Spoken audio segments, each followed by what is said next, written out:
আমার এই ছোট টোনাটুনি সংসারটা নিজের করে পেতে আমার অনেক সময় লেগেছে। অন্যের দায়িত্ব থাকা, অন্যের সংসারে থাকা যে কতটুকু কষ্টকর, যারা অন্যের দায়িত্ব থাকে, জয়েন্ট ফ্যামিলির থাকে, তারাই বুঝতে পারে। আর যারা এখনো আছে, সব সময় শুধু একটা টেনশনই করতাম, কখন নিজের সংসার হবে, কখন নিজের দায়িত্ব সবকিছু করতে পারবো। যে সংসারে খেতে গেলে কারোর পারমিশন লাগবে, শরীর খারাপ হলে যখন ইচ্ছে তখন রান্না করতে পারতেছি, কোনো কিছু নিতে গেলেও কারো হুকুম শুনতে হবে না, কোনো কাজ করতে গেলেও বলতে হবে না কোন কাজটা কিভাবে করব। একটা মেয়ে সবসময় চায় বিয়ের পর তার একটা ছোট্ট সংসার হোক, সেই সংসারে যেন সে রানীর মতো থাকতে পারে। কিন্তু কিছু মেয়ের ক্ষেত্রে এটা হয় আর কিছু মেয়ের ক্ষেত্রে এটা হয় না, কেউ চাইলেও এটা পায় না। তারপরেও আলহামদুলিল্লাহ ছোট একটা সংসার হয়েছে আমার, সেই সংসারে আমি রানী। আমার এই ছোট সংসারে সব কাজ আমাকেই করতে হয়। এখানে হয়তো আমার কাজটা কারোর সাথে ভাগ হয়ে যায় না, এটা ঠিক, কিন্তু এই কাজের ভিতরে অনেকটা শান্তি পাই। এই শান্তিটা কিন্তু পৃথিবীর আর কোথাও খুঁজে পাওয়া যাবে না। এই সংসারে যদি সারাদিন কাজ না করে শুয়ে থেকে ঘুমায় থেকে, তারপরও কেউ বলার নেই।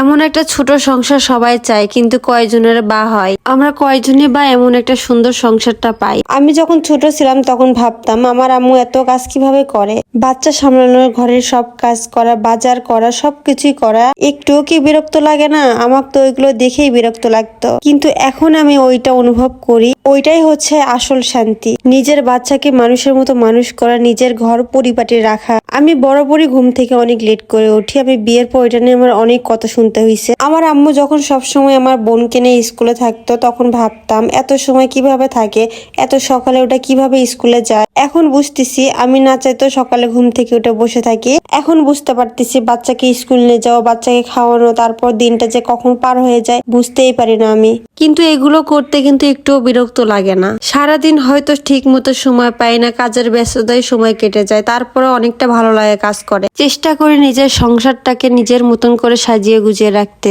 কতটুকু পারি আমি সেটা জানি না, তারপরও যতটুকু পারি ওটাতেই আমার দিন চলে যাচ্ছে। একটা সময় ছিল আমি সব কাজ করে যদি একটু ফোন হাতে নিতাম এটারও সমস্যা হতো। জয়েন্ট ফ্যামিলি মানে সবার সঙ্গে মিলেমিশে থাকতে হবে, আপনি মনে যেটাই থাক, কিন্তু মুখে হাসি 100 রাখতেই হবে। যে যাই বলুক সবারই মন যুগে চলতে হয়। তারপর আমি সংসারের ফাঁকে একটু ভিডিও করে আপনাদের সঙ্গে সবকিছু শেয়ার করি। আমার পেজটা কিন্তু অনেক আগের খোলা, 1 বছর মতন হয়ে যাচ্ছে। আমি কিন্তু ঠিক মতো একটু ভিডিও দিতাম না। যখন ফার্স্ট আমি ভিডিও দেওয়া শুরু করি তখন ভাবছিলাম আমার এই ভিডিওগুলো কে দেখবে, তারপরেও আমি তেমন ভিডিও দিতাম না। যখন দেখলাম একটা ভিডিও 2 মিলিয়ন গেল, তখন ভাবলাম না আমি যদি কিছু একটা করতে পারি। আসলে সব মেয়েরই তো অনেক কিছু করার ইচ্ছা থাকে, কিন্তু চাইলেও তো করতে পারে না। তারপরও আমি গুছিয়ে কিন্তু ঠিক মতো কথা বলতে পারি না, যতটুকু পারি ততটুকুই আপনাদের সঙ্গে শেয়ার করি। যাই হোক, অনেক বক বক করলাম, আজকের ভিডিওটা এখানে শেষ করে দিব। আপনারা ভালো থাকবেন, সুস্থ থাকবেন। ভিডিওটা যদি ভালো লাগে অবশ্যই